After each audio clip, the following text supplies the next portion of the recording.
Glória a Deus. Eu gostaria de passar para o momento da palavra.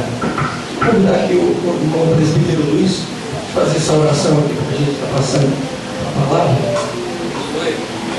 Pessoal da amada igreja, na paz do Senhor, amém? Vamos orar então, querido Deus e Pai, Deus poderoso, santo. Tens falado, Senhor, através dos hinos, através, Senhor, da palavra.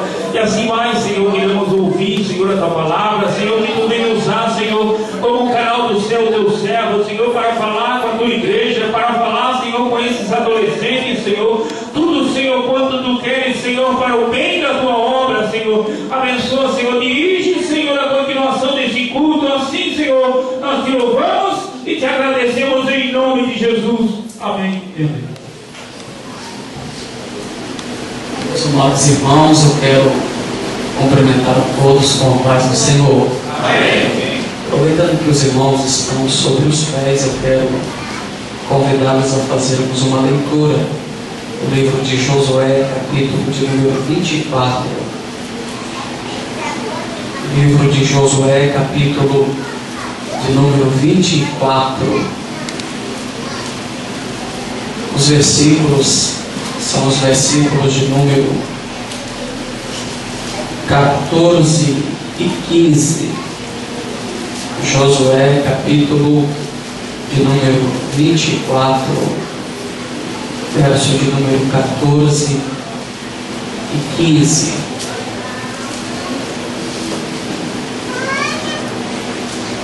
Nós queremos glorificar o Senhor pela oportunidade que Ele nos concede de estar entre os irmãos aqui na igreja do bairro São Luís. Algumas vezes que nós temos o privilégio de estar cooperando para o crescimento e edificação da Igreja de Cristo, pastoreado pelo pastor Roberto e sua família. Nós louvamos a Deus pela vida do pastor Roberto, permitir que nós estivéssemos usando o culto da igreja que o Senhor lhe confiou para pregar a palavra de Deus nessa festividade. Louvar o Senhor pela direção dos adolescentes que permitiram também nós estar aqui, tiveram a misericórdia e a ousadia de permanecer comigo sendo pregador da festa dos adolescentes. Deus abençoe de uma forma muito linda. Josué, capítulo de número 24, verso de número 14 e 15. Os que encontraram, digam amém. Amém. Agora, pois, temei ao Senhor e servi-o com sinceridade e com verdade. Deitai fora os deuses aos quais serviram vossos pais além do rio e no Egito, e servi ao Senhor. Mas, se vos parece mal servir ao Senhor, escolhei hoje a quem servais. Se aos deuses a quem serviram vossos pais, que estavam além do rio, ou aos deuses dos amorreus em cuja terra habitais. Porém, eu e a minha casa serviremos ao Senhor. Amém? Vamos estar assentados, por gentileza. Eu quero continuar tecendo agradecimentos ao Senhor pela vida da minha esposa. Eu quero louvar a Deus pela vida do meu sogro que está lá. Deus deu a ele o privilégio de ser meu sogro. E é uma alegria tê-lo comigo nessa noite.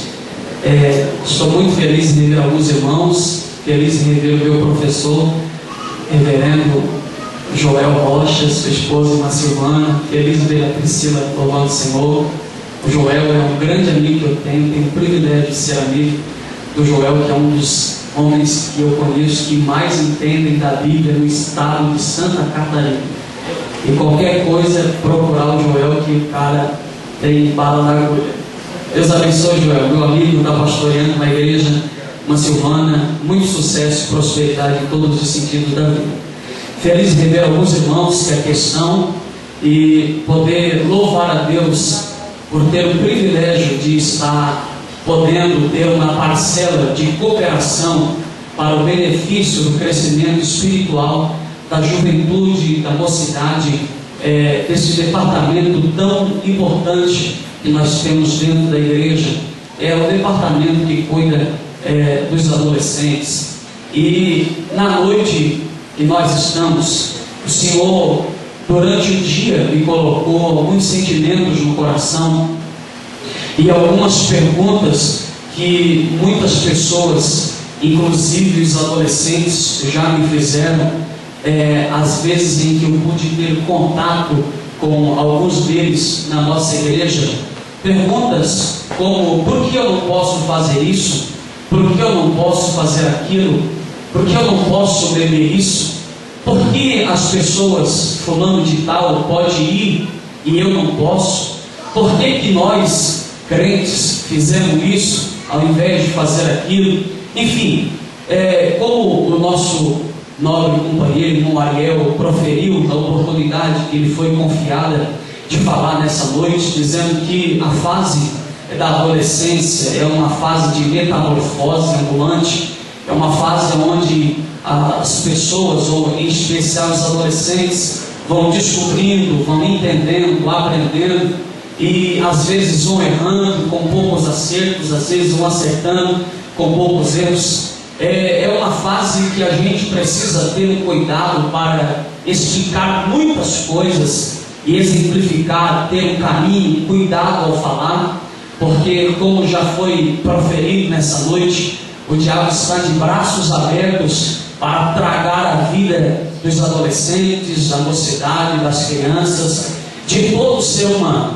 Mas graças a Deus que a igreja ainda está aqui para tentar reverter o quadro da história e tirar das garras do inimigo as almas que estão lá e trazer para o aprisco do pasto do sumo pastor Jesus, o nosso Senhor. Então, o que me chamou a atenção, as perguntas e os sentimentos que o Senhor colocou no meu coração, é a questão de que a vida do ser humano, ela é envolvida, ela é enrolada na questão de decisões, tomar decisões. Existem decisões que a gente até empurra com a barriga, ou seja, deixa para tomar a decisão amanhã, deixa para pensar no depois, mas existem decisões que nós não podemos deixar no amanhã, tampouco deixar de uma forma negligente. Amanhã eu faço, amanhã eu decido, amanhã eu vejo. Existem decisões que não tomam uma maior influência na nossa vida, mas existem decisões que elas são fundamentais para a nossa existência e até mesmo para a nossa eternidade. Quando eu falo de decisões, eu estou falando do que aconteceu na vida deste tão nobre soldado e personagem bíblico chamado Josué. Porque, na verdade, a última expressão do verso de número 15, do capítulo de número 24, é uma expressão muito conhecida da igreja, daqueles que leem a Bíblia, daqueles que ouvem as palavras, as pregações, daqueles que enxergam volta e meia esse texto em um adesivo num carro, em um adesivo numa porta de casa, em um bordado numa toalha de rosto, de louça de banho, em uma mochila de um adolescente indo ao colégio.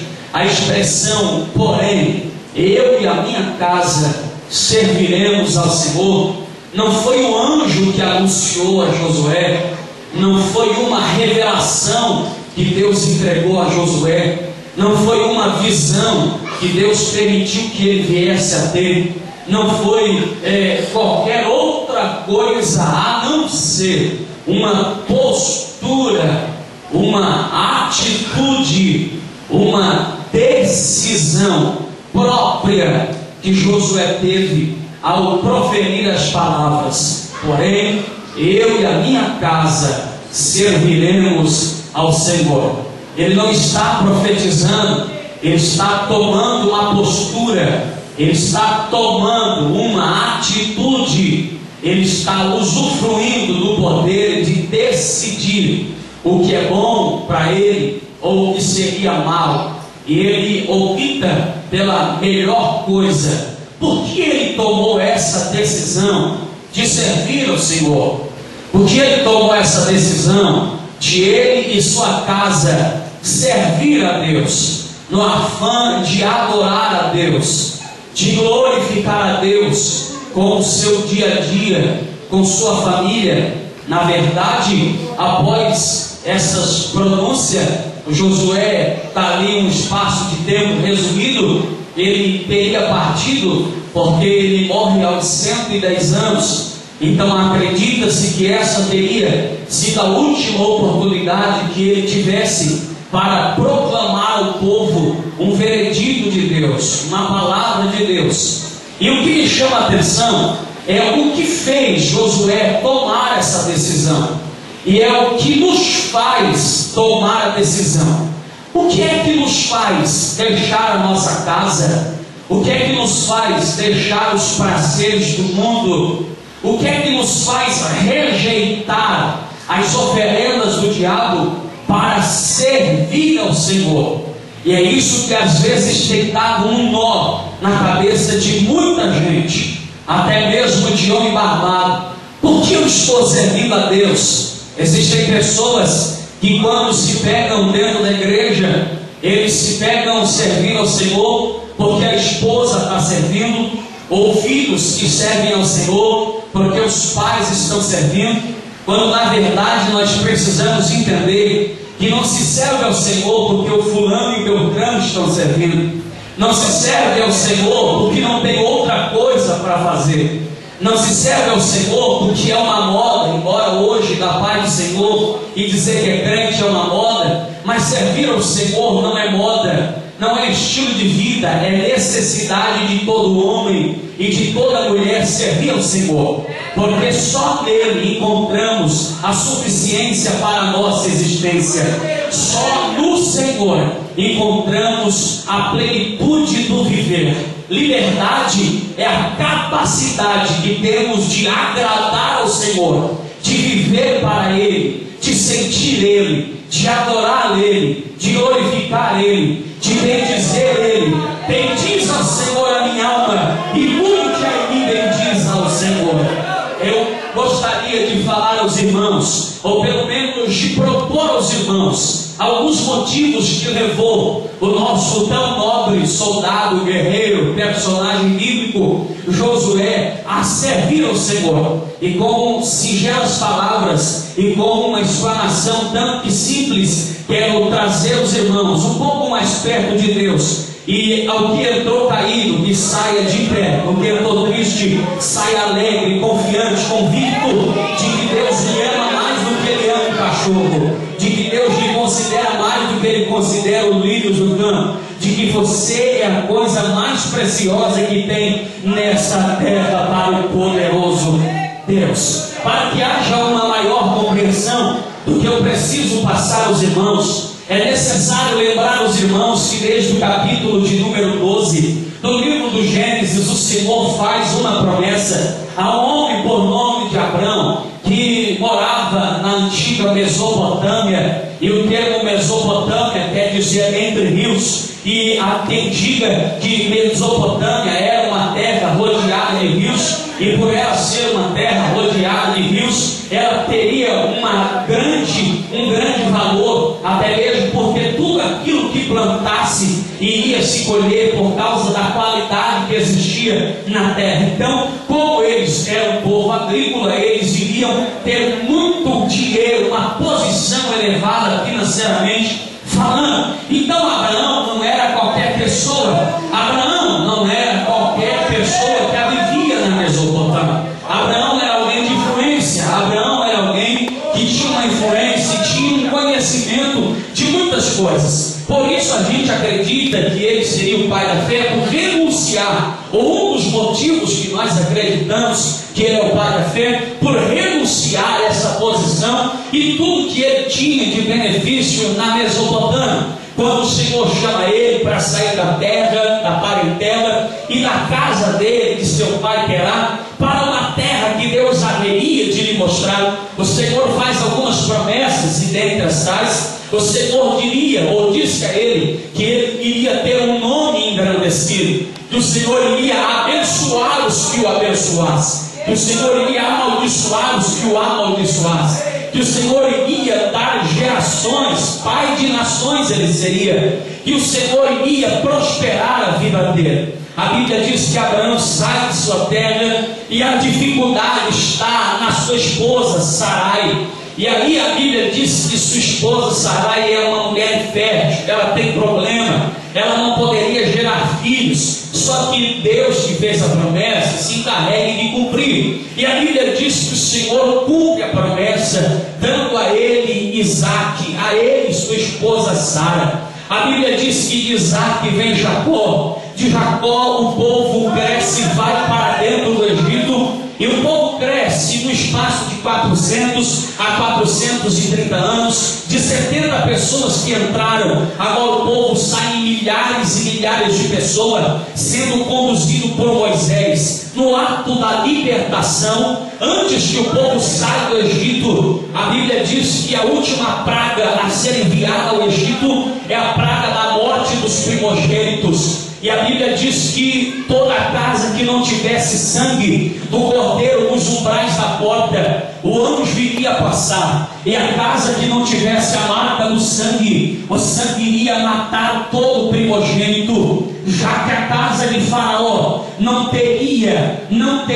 a marca do sangue, o primogênito de Faraó morre. E segundo uma das leis monárquicas, quando um faraó perde o seu primogênito, que ia exercer a função após o seu falecimento, quando o primogênito morresse, com ele iria ser enterrado o ouro, com ele iria ser enterrada a prata, e todos os escravos que estivessem subordinados a tal faraó, iria ter a carta de alforria liberada. Então, quando Deus ordena a última praga, além de Deus libertar o povo que estava oprimido por faraó, ou seja, além de Deus dar vitória ao seu povo, Deus faliu com o reinado de Faraó. É isso que Deus faz. Pode falar de todas as pessoas que não temem o Senhor, pode falar do macumbeiro, um bandeiro, que bandeiro, e tudo quanto é de bandeiro que tem por aí, todo macumbeiro, feiticeiro, banda, que manda, qualquer tipo de mano,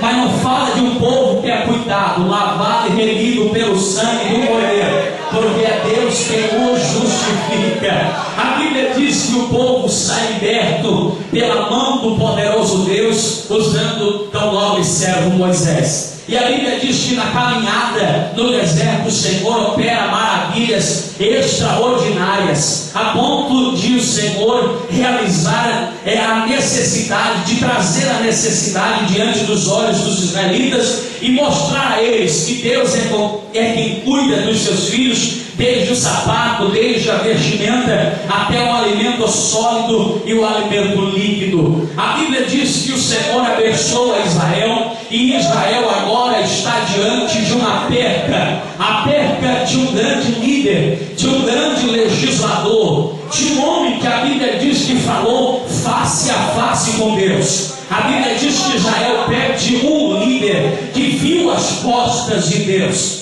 A Bíblia diz que Israel perde um líder que falou com Deus, que aconselhou Deus. Israel perde Moisés aos 120 anos de idade. E a Bíblia diz que antes que Moisés morra, a Bíblia diz que o Senhor já havia entregado a Israel o legado de que Josué iria assumir o reinado, ou iria assumir a liderança, a regência de Israel. E a Bíblia diz que Josué, este tão nobre personagem, guerreiro, soldado, que aparece no capítulo 17 do livro do Êxodo, liderando o Israel, ou liderando o exército na batalha contra os amalequitas, enquanto Moisés, Arão e Hur estão no cume do outeiro, a Bíblia diz que Josué recebe a incumbência de liderar o povo. E Deus fala com Josué no capítulo de número 1, animando, fortalecendo, colocando sua autoestima de pé, até mesmo porque não era fácil assumir a liderança, assumir o povo, depois da liderança de Moisés. E a Bíblia diz que o povo recebe essa palavra, Deus anuncia ao povo, Josué é o líder, e o Senhor diz a ele: assim como eu fui com Moisés, meu servo, assim eu também serei contigo. É o seguinte: Moisés, meu servo, é morto, a história com ele já foi findada. Agora a minha história, o meu negócio, o meu pacto é contigo. Então eu quero que você não se desvia nem para a direita e nem para a esquerda, mas medita na lei de dia e de noite. Ou seja, pega ela como um ser, pega ela como um objeto, que você vive nela. Não tenha ela na cabeça, mas tenha a cabeça nela. Viva com ela, pense nela, medite nela, pratique ela, e assim eu vou ser contigo. Assim como fui com Moisés, eu vou ser contigo. Segundo o historiador Flávio Josefo, quando Josué assume a liderança, ele teria no mínimo 85 anos de idade. Então, tendo essa idade, ele já saberia discernir o bom do errado, o bem do certo. Ele já saberia discernir o quando era Deus que estava movendo e quando não era Deus que estava movendo. Ele já saberia discernir quando o povo estava cocheando em dois pensamentos ou quando o povo estava realmente indo na direção de Deus. Então Josué assume a liderança, a incumbência. Deus ajuda, Deus exorta, Deus anima. E a Bíblia diz que ele já tem algumas pelejas diante de seu nariz. Ele tem que enviar espias para a terra de Jericó. Ele tem que atravessar o Rio Jordão. Ele tem a incumbência de levar o povo para a terra prometida. Ele tem incumbência de levar o povo até a terra que Deus prometeu a Abraão, a Isaac e a Jacó. Só que ele sabe que é mais fácil trabalhar com o animal do que trabalhar com o ser humano. Ele sabe que quando ele conversa com o animal ele pode até ficar emburrado, mas vai obedecer a ordem dele. Agora, trabalhar com o ser humano é difícil. Por quê? Porque cada um pensa de um jeito. Aí, como é que ele vai trazer milhares e milhares de pessoas para dentro de um lugar? Como é que ele vai conseguir trazer a rédea? Só Deus na vida dele. Só Deus para ajudá-lo. É por isso que fica um tanto de temeroso. E é por isso que Paulo também ajuda Timóteo, dizendo que ele estaria lá cuidando de Éfeso, porque Deus tem um dom na vida dele. Por quê? Porque não é fácil trabalhar com o ser humano. Um gosta de uma cor, outro gosta de outra. Só Deus para ajudar a manter o equilíbrio. E a Bíblia diz então que Josué, ele tem, além de ter a dificuldade de os obstáculos ou de vencer os obstáculos, ele tem que conduzir o povo, tem que trazer o povo para a santificação, pois o próprio Deus ordenara que se eles não se santificassem, não teria como ver o milagre. Então ele propaga o jejum, propaga a santificação, para que eles viessem a enxergar o milagre que Deus estaria fazendo durante a sua liderança. A Bíblia diz que Josué envia os espias para Jericó, e a Bíblia diz então que Josué propaga a santificação, porque dali a alguns dias eles iriam ter que atravessar o Jordão. E a Bíblia diz que o povo agora vai passar o Jordão. O capítulo de número 3 narra-nos essa história de uma forma peculiar, dizendo que eles iriam com a arca da aliança, com a arca do concerto, simbolizando a presença de Deus. Quando eles tocassem os pés na água, as águas iriam se minguarem e o povo iria atravessar o rio Jordão a pé enxuto, no seco. E a Bíblia diz que o povo estaria em alguns cômodos. Como existem algumas dissensões na distância de cômodo, então a gente julga uma aproximação de 900 a 1000 metros do povo em relação à arca. E a arca na frente e o povo um espaço de 900 a 1000 metros atrás. Quando eles pisam nas águas, as águas vão se minguando, e a Bíblia diz que elas vão parando, se detendo na região de Adã. Há quem diga que a região de Adã, até onde eles colocaram os pés, é uma distância de 24 quilômetros. Outros eruditos, numa questão geográfica, já acreditam que seria uma distância de 36 quilômetros. Então julgamos uma distância de 24 a 36 quilômetros, onde eles colocaram os pés, as águas vieram a se minguar. O interessante é que o livro de Josué é um dos livros mais contestados pela ciência, pelo fato de acontecer esse milagre, e entre outros dos milagres. Há quem diga que não fora Deus que viesse até parar as águas. Acredita-se que pelo fato de ter sido o período da cega, um período em que o rio venha se exceder à margem, o rio deveria ter se desbarrancado as margens de Adão, e as águas teriam se espalhado a ponto de vir bem baixo diante deles, até mesmo porque o Rio Jordão, fora do tempo da cega, assume ou atinge no máximo a profundidade de 3 metros, que foi o período onde os espias passaram, e acredita-se que passaram a nado por ser uma profundidade baixa de 3 metros. Agora, quando Israel, milhares e milhares de pessoas vão passando, já é o tempo da cega, aonde alguém acredita que teria se excedido mais de 10 metros a correnteza das águas. Há quem diga também que o Rio Jordão, a sua nascente fica na encosta do Monte Hermon, que na sua nascente vem ter uma maior violência nas águas, pelo fato de o Monte Hermon ter neve no seu cume, e durante a noite descongelar, vindo com uma maior proporção. Outros acreditam que o Rio Jordão, ele é composto de uma nascente ou de 4 nascentes, que quando as tais se juntam, dá uma extensão hidrográfica de 262 quilômetros. O que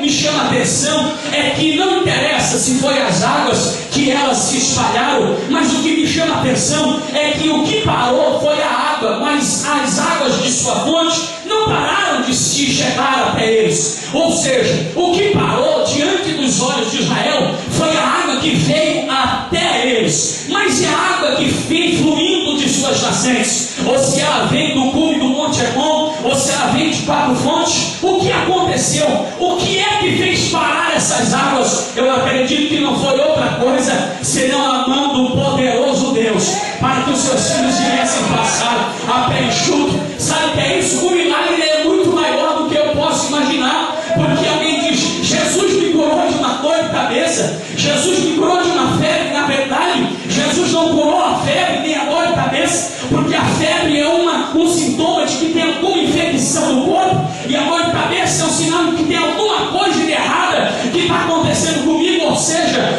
antes de Deus curar a minha dor de cabeça, Ele já curou muito mais do que isso. Antes de o milagre chegar diante dos meus olhos, Ele já fez muito mais, já abriu o mar, já derrubou a muralha, já fez muita coisa.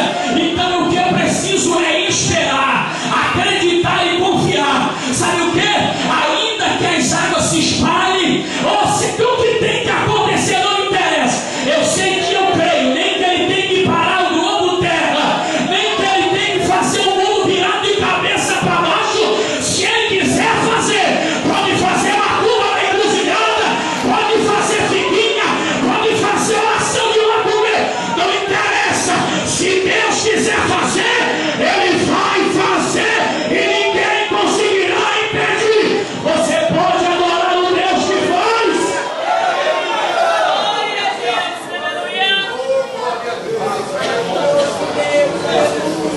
E aí os irmãos glória a Deus, aleluia. Só que quando eles passam o Rio Jordão, eles já têm uma dificuldade, que é a dificuldade de derrubar o Jericó.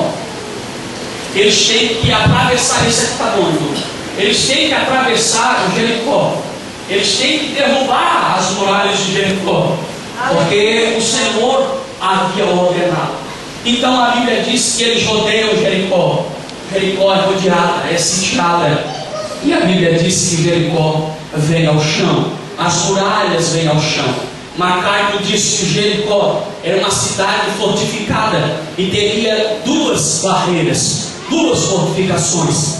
A barreira interna chegava a um espaço de 4 metros de altura, e a barreira externa chegava a um espaço de 2 metros de altura. E entre elas tinha uma distância de 5 metros, aonde ali habitavam famílias, inclusive Raabe. Quando o povo eles rodeiam, eles tinham Jericó. Se a Jericó vem abaixo, eles vão lutar contra as outras cidades. Eles vão lutar contra Ai. Só que quando eles lutam contra a cidade de Ai, que é menor, a Bíblia diz que a cidade de Ai, os guerreiros de Ai, vencem Israel, porque tinha alguém em pecado, porque tinha alguém que estava no erro. E a Bíblia diz que o Senhor dá a Josué a artimanha para descobrir aonde estaria o erro. O erro é descoberto com Acã e família. E a Bíblia diz que eles empenham-se contra Ai e eles vencem a cidade de Ai. Se não bastasse, eles precisariam vencer os gibeonitas. E a Bíblia diz que nessa questão, aonde a ciência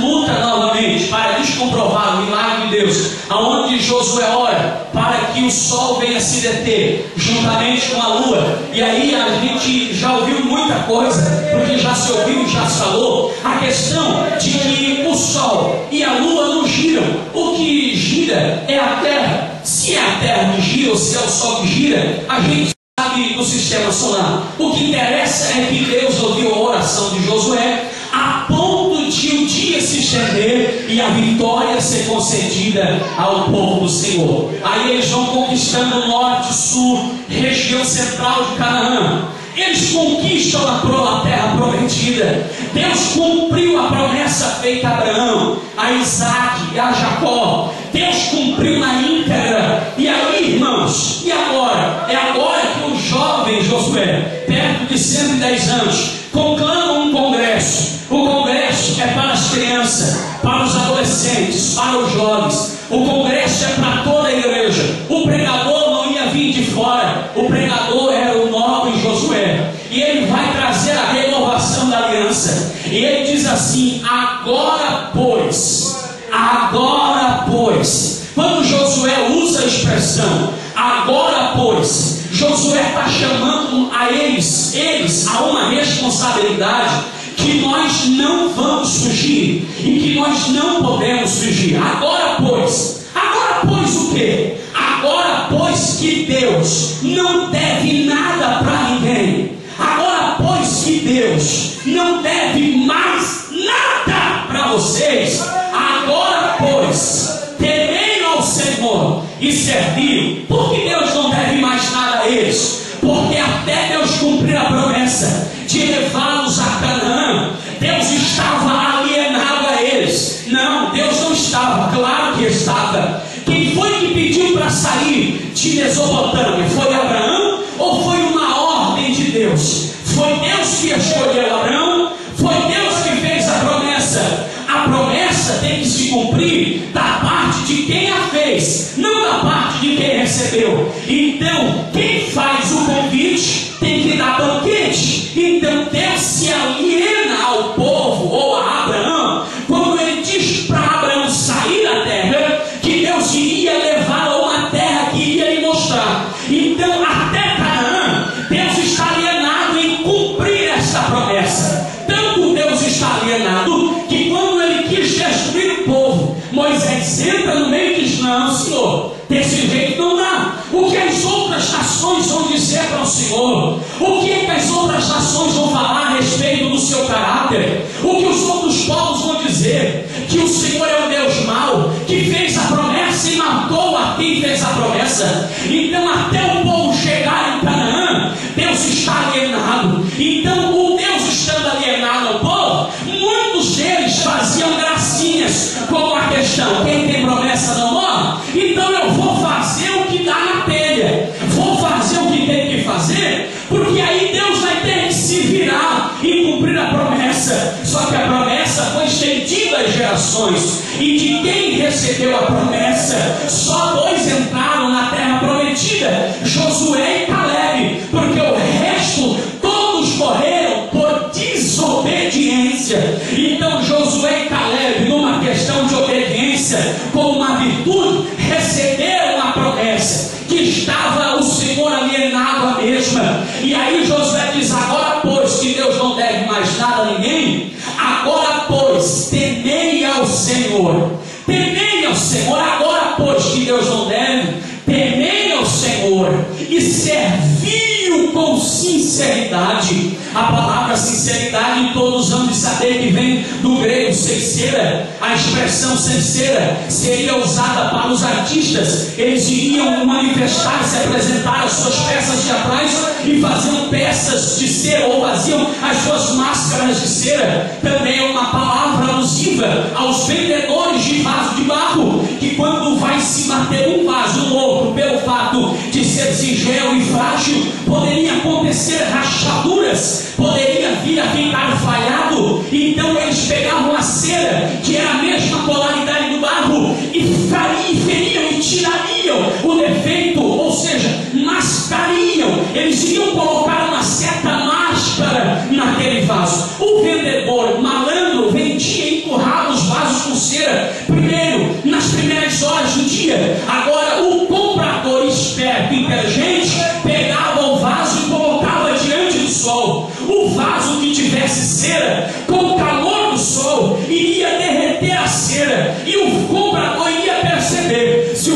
tinha ou não tinha defeito, se o vaso tinha ou não tinha cera. Sabe o que é isso? Josué está dizendo assim: agora é o seguinte, vamos ver quem tem máscara e quem não tem máscara. Vamos ver quem serve ao Senhor com verdade absoluta ou quem está encostado apenas nos outros. Vamos ver quem é e também vamos ver quem não é a partir de agora. Você pode esconder do papai, da mamãe, do esposo, da esposa, do pastor. Pode até dizer assim: como é bobo, como é boba. Mas engana o Senhor que Deus está preso a monopólio, olhando somente para dentro do templo. Os olhos do Senhor estão em todos os lugares, no colégio, atrás do muro, na empresa, em qualquer lugar. Os olhos do Senhor estão em todos os lugares. Então não adianta se esconder atrás do palitozinho, atrás do perfumezinho, atrás do pai que é crente, atrás da mãe que é crente. Não adianta. Servir ao Senhor é uma questão de particularidade. Vou dar glória porque Ele deu glória, vou dar aleluia porque Ele deu aleluia. Isso é coisa fajuta e miserável. Servir ao Senhor não interessa quem vai dar glória ou não vai dar glória. O que interessa é que eu quero servir ao Senhor com alegria e sem máscara. Glória a Deus, aleluia. O evangelho prostituto e adulterado. É verdade, o povo ficando até ele no ar, está com Jesus. É verdade. O evangelho burro não dá. Glória a Deus.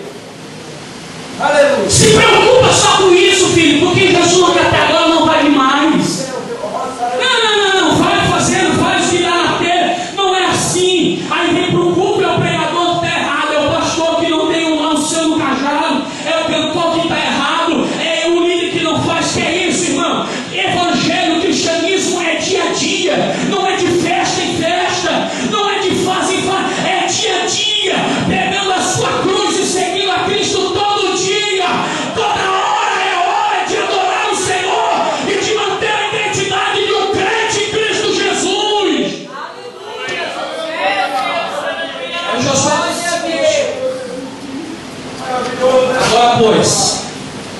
Agora pois, servi ao Senhor e temei ao Senhor. Mas se vos parece mal servir ao Senhor, que será que ele usa a expressão se vos parece mal? Por quê? Porque para algumas pessoas servir a Deus é um fardo em vez de ser um refrigério.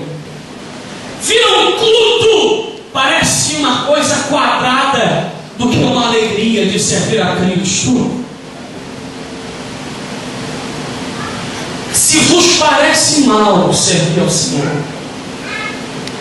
porque para muitas pessoas é um fardo. Nossa, culto de novo, ensaio de novo, pregação de novo, ensaiar de novo, escola bíblica de novo. Chatice. Glória a Deus, aleluia. Tem coisa melhor que se reunir e adorar a Deus. Tem coisa melhor do que ver as pessoas que Deus transformou e quiser assim louvar os seus no nome de Deus, porque mudou a vida dele e mudou a vida dela. Glória, aleluia. Não tem coisa melhor. Tem gente que diz que tem coisa melhor. Aleluia. Não me entenda como radical, que não sou. E também não sou liberal. Ô irmão, seguir a Deus é a melhor coisa que existe. O pastor Oswaldo disse que o cristianismo é a melhor religião que tem. Glória, aleluia. Receber Jesus gostoso é a melhor coisa que existe. Eu estava pregando na cidade de Imbituba e o porteiro gritava, mas gritava, eita! E um obreiro saiu pela porta do lado de um cara de mal. Como para mim, já estou me ligando que se fazer cara de mal o problema é dele e não é meu. E quanto mais fizer, mais ele vai apanhar. Então já passei esse negócio de como agradar e pregar. Isso aí já foi, filho. Aí saiu e eu fiquei continuando pregando. Acabou o culto, a gente foi para a casa do obreiro. E o obreiro disse: você viu um presbítero que saiu pela porta de seu ouvido. E eu achei que ele não gostou da minha pregação, por isso ele disse: não, nada, até ele gostava e tal, fazer algumas anotações. É porque ele não gosta que o porteiro fica gritando. Fiquei, quem que tem o porteiro gritar? Diz que Deus não é surdo para gritar daquele jeito. Então aí, quem está recebendo a adoração? É Deus ou é ele? Mas ele disse que não precisa gritar daquele jeito. Falei, tudo bem. Falei, mas deixa o porteiro gritar, isso é bom, ajuda o pregador e Deus fica contente com a glorificação dele. Falei, rapaz, o porteiro grita daquele jeito porque o porteiro é marido da líder do ciclo de oração. E a mulher do ciclo de oração orou muitos anos para Jesus salvar ele. Ele era um drogado, ele era um marginal, fumador de maconha, era um mulambeiro, ficava aí nas ruas de Ibituba. Ele aceitou Jesus e a gente porteiro de porteiro. E ele disse que a única maneira que ele tem para pagar a Deus por tudo que Deus fez na vida dele foi levantando a mão e gritando ao nome do Senhor.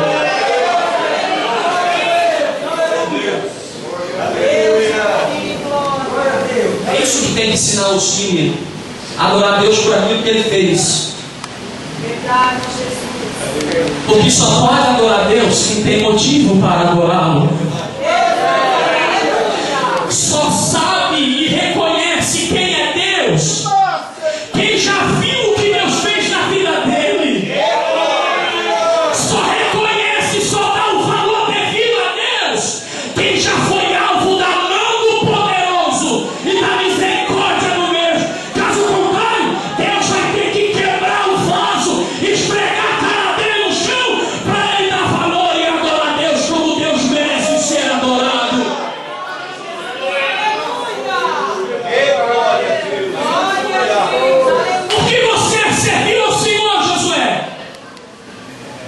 Porque Deus é um Deus vivo.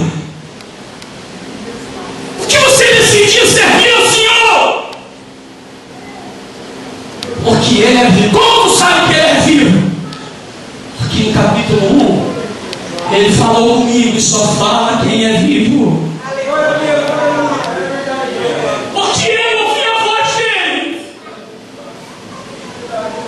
Porque eu sei que Ele existe.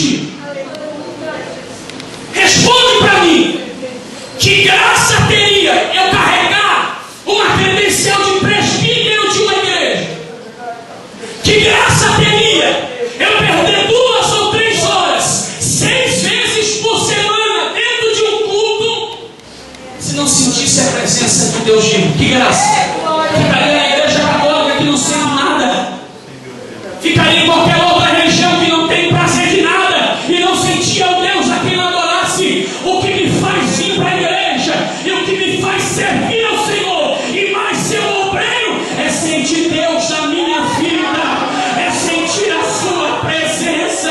Uma coisa pedi ao Senhor e a buscarei todos os dias, que eu possa habitar na sua casa para observar a beleza do Senhor, e a beleza dele está expressa na natureza, na vida do meu irmão, e é manifestada na sua presença. Quem tem o prazer de sentir a presença do poderoso de Israel, vai ser crente. Não é porque meus pais são, não é porque meu pai é um pastor de igreja, ou porque eu achei alguém na igreja para servir de muleta para minha vida empresarial. O que me faz ser crente é que o meu Deus vive e vive bem vivo, porque já senti a presença dele.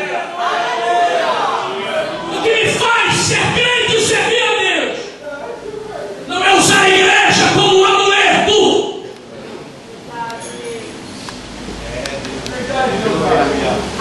É simplesmente servir ao Senhor, que Ele se manifesta na minha vida, porque eu sinto Sua presença.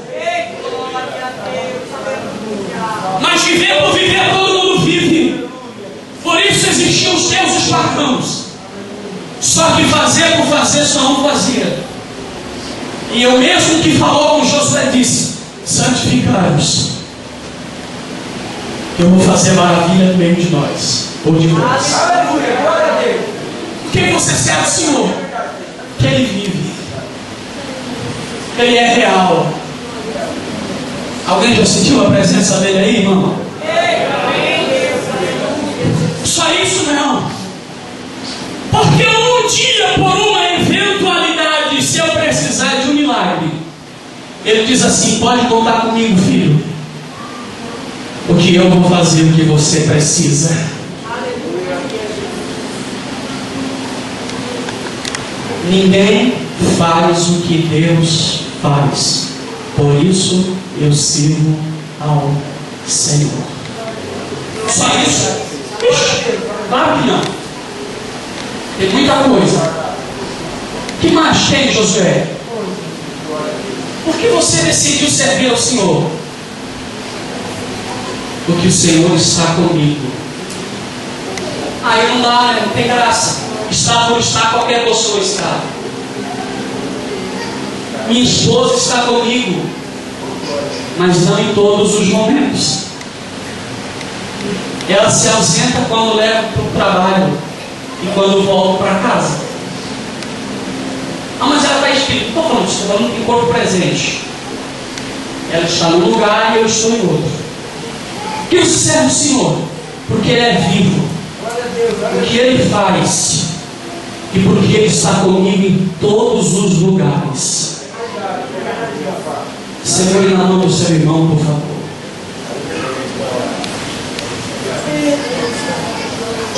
Levanta ele com você, levanta ela com você.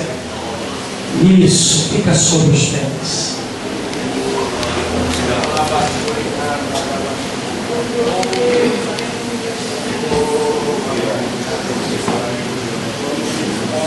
Por que eu sou crente? Porque o papai é? Que mamãe é? Por quê? Porque Ele é vivo. Porque Ele faz. Porque Ele está comigo. Talvez essa seja a mais simples pregação que eu preguei esse ano. Mas tão poucas vezes eu vi Deus falar tão forte comigo quanto essa mensagem. Porque isso me faz ser crente cada dia. Porque isso me traz a memória de que eu só existo porque Deus existe. Porque isso me dá a entender que eu só sirvo a Ele, que Ele permitiu que eu o servisse. Porque isso me dá a entender que só estamos de pé porque Ele quis e Ele quer que nós estejamos de pé. Igreja não é moda, igreja é uma necessidade que temos. Por que eu pedi para você segurar na mão do seu irmão? Porque você só segura na mão dele quando ele está do seu lado. Agora, quando cada um vai para os seus lares, ele largou a sua mão para viver a vida que ele tem que viver. E por que eu encerro dizendo que siga o Senhor? Porque Ele está comigo. Porque realmente, todos os dias e todos os momentos, eu sinto que Ele está comigo. Solte a mão do seu irmão.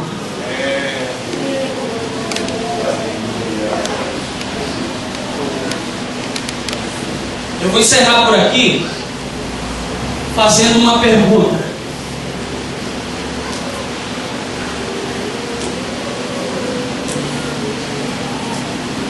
Por que você está servindo ao Senhor?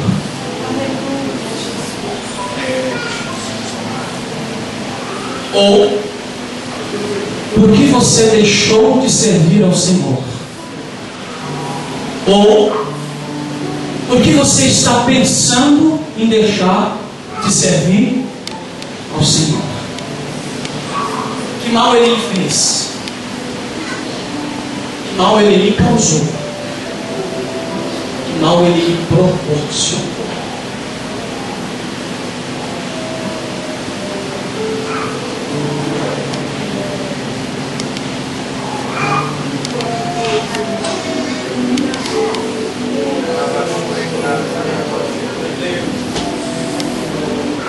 estou participando de um evento na igreja.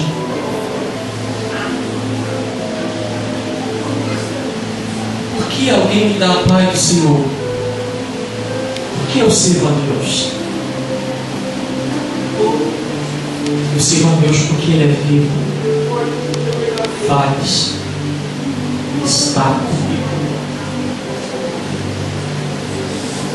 Quero que você feche os teus olhos, por favor. Oh, aleluia.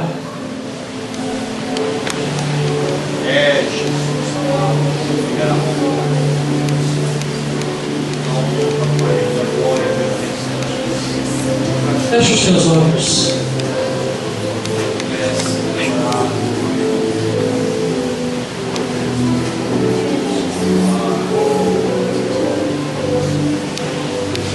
O Espírito do Senhor fala ao meu coração essa noite.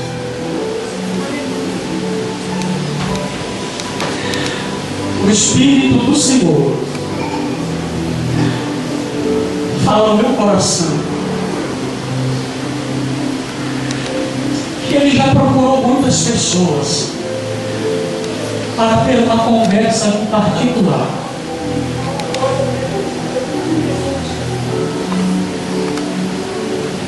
O Espírito do Senhor fala ao meu coração nessa noite. Ele já procurou manifestar-se de muitas formas na vida de muitas pessoas. Só que Ele diz que encontrou uma porta fechada.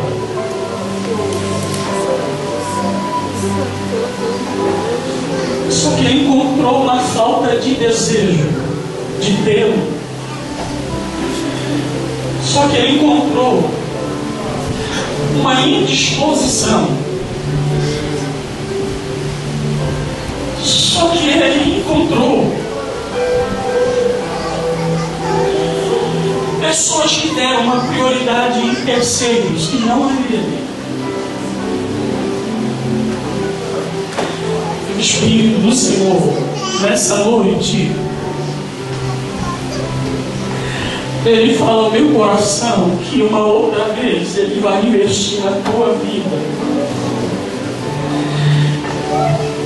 Ele quer viver com você. Ele quer participar dessa vida que é uma metamorfose ambulante.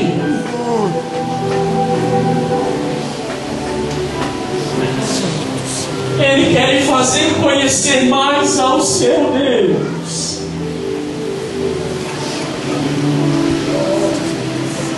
Oh, meu Deus!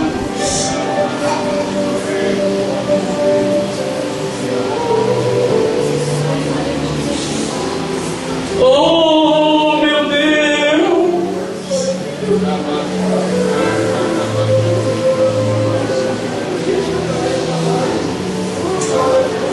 Oh, meu Deus!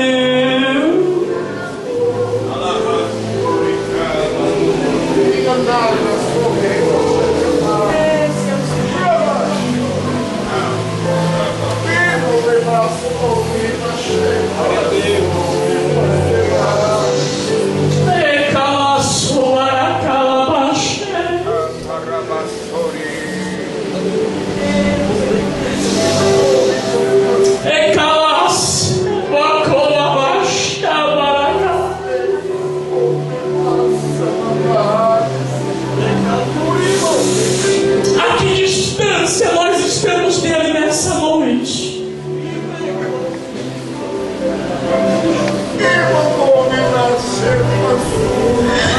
O que é o Espírito Santo para você? O que é e quem é Deus para você?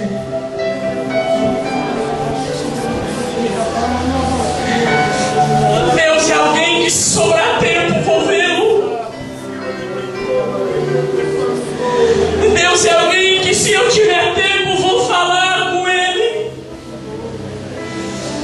Ou Deus é aquele que é tudo na minha vida. Eu quero você aqui na minha frente. Quem reconhece que está um pouco longe de Deus, não que você pecou, não que você se desviou, não disso, mas que tua comunhão se alongou tempo. E eu quero que o Senhor nos renove nessa noite, para buscar o tanto que mais a sua presença. Eu quero você aqui na minha frente, enquanto a Priscila vem preparar o louvor. Eu quero você aqui na minha frente, porque eu quero orar por você. E eu não tenho muito tempo, porque o tempo se alongou. E eu não é que não tem, que isso é hipocrisia, é marica, que não tem a palavra, que não confia no seu Deus que lhe deu a palavra. Não vou falar que Jesus falou com parede, porque ele não fala com coisas que não vivem. Eu quero orar por você. Você diz que serve ao Senhor, mas faz tempo que o Senhor que você diz que serve não se manifestou na sua vida. Você diz que faz tempo que serve a Ele e nunca falou em línguas estranhas, e nunca teve o privilégio de sentir o gozo da presença dEle. É com você. Será que você não entendeu ainda que é com você?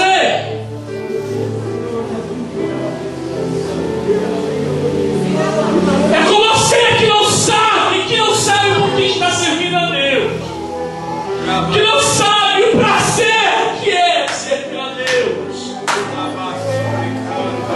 Quanto tempo de crente? 5 anos e nunca sentiu Deus na vida. O que nos faz estar vivo diante dele é a sua presença, que refrigera o peso do pecado e embaraço que tão de perto nos rodeia.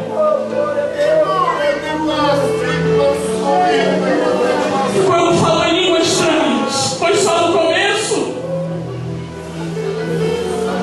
Falou porque Deus resolveu presentear a igreja, mas de lá para cá ficou sem falar.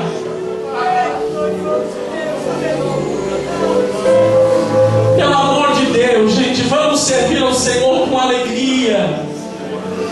Vamos ter prazer e vamos viver o salmo. Alegrei-me quando me disseram: vamos à casa do Senhor.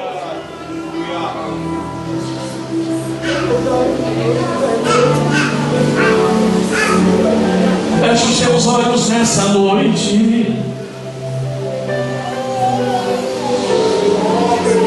Não é como fogo que Ele se manifesta em nós nessa noite, mas é com gemido inexprimível. É como um pombo. E como um pombo, ele não tem a esporão, ele não tem a largura. Ele diz assim: tudo bem, eu tentei manifestar o teu amigo uma vez, não deu certo, vou tentar de novo hoje. Eu vou tentar novamente.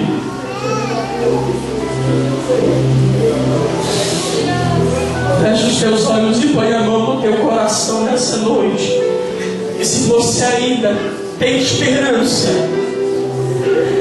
se você ainda consegue enxergar uma luz no fim do túnel para a tua aliança com Deus novamente, refaça nessa noite. Refaça nessa noite. Refaça nessa noite. Feche os teus olhos, feche os teus olhos, feche os teus olhos. Abra o teu coração e comece a dizer alguma coisa a Ele. Comece a expressar a Ele a alegria de adorar e servi-lo. Diga a Ele porque você está aqui.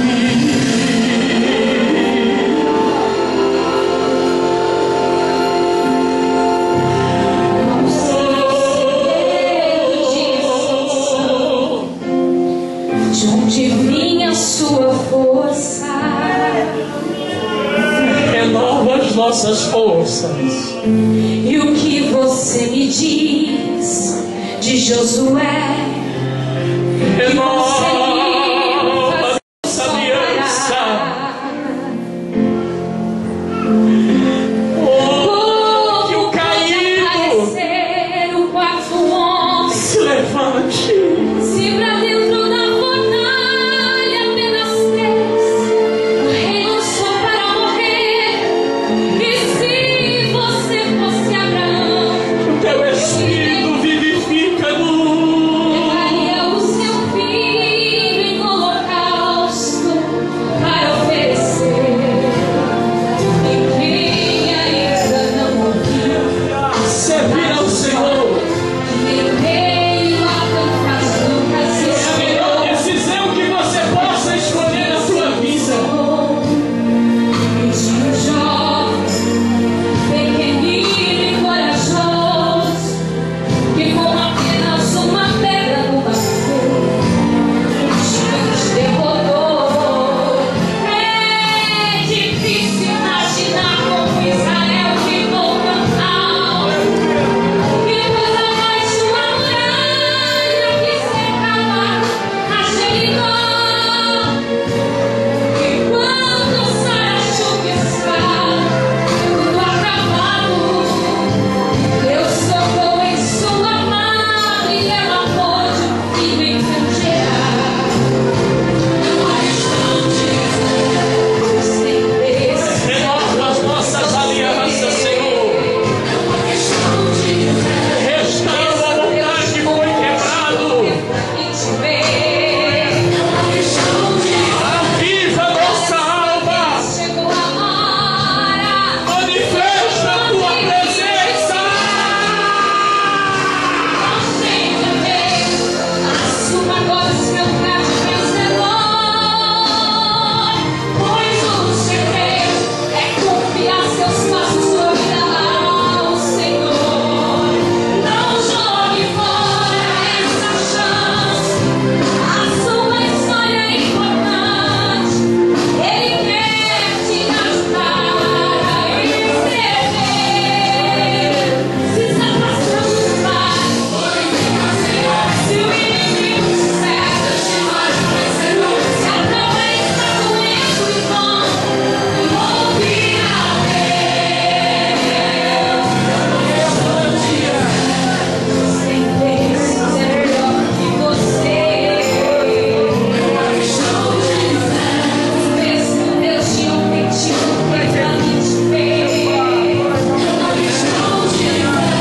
Agora é a sua vez, chegou a hora. Ninguém pode impedir. Não tenha medo, assuma agora o seu lugar de vencedor.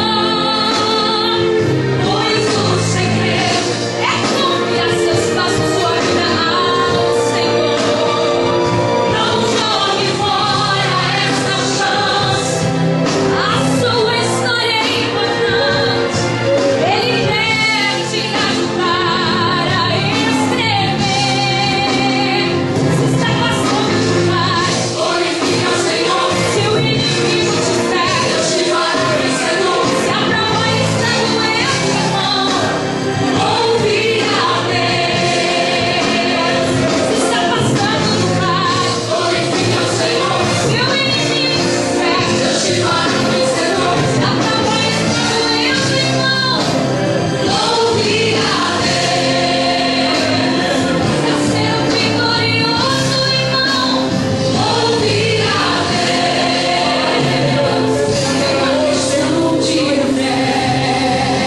Levante suas mãos aos céus, por favor. Levante uma de suas mãos. Feche os seus olhos e eu quero que você repita o que eu falo.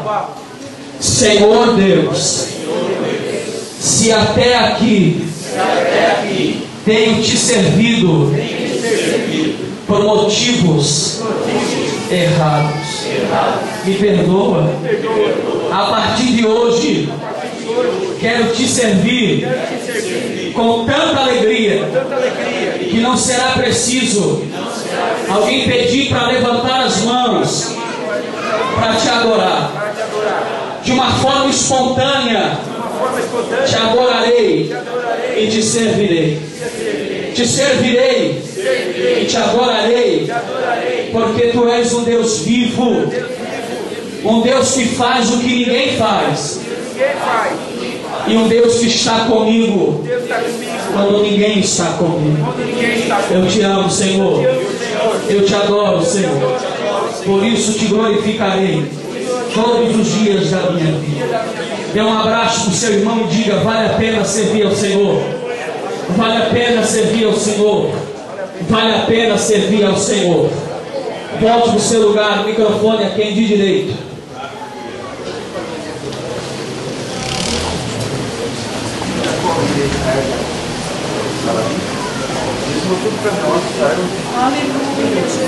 Aleluia, glórias a Deus, aleluia. Coisa maravilhosa, mas amanhã tem mais. Amanhã tem mais, aleluia. E se hoje foi bom, amanhã é melhor ainda. Glórias a Deus.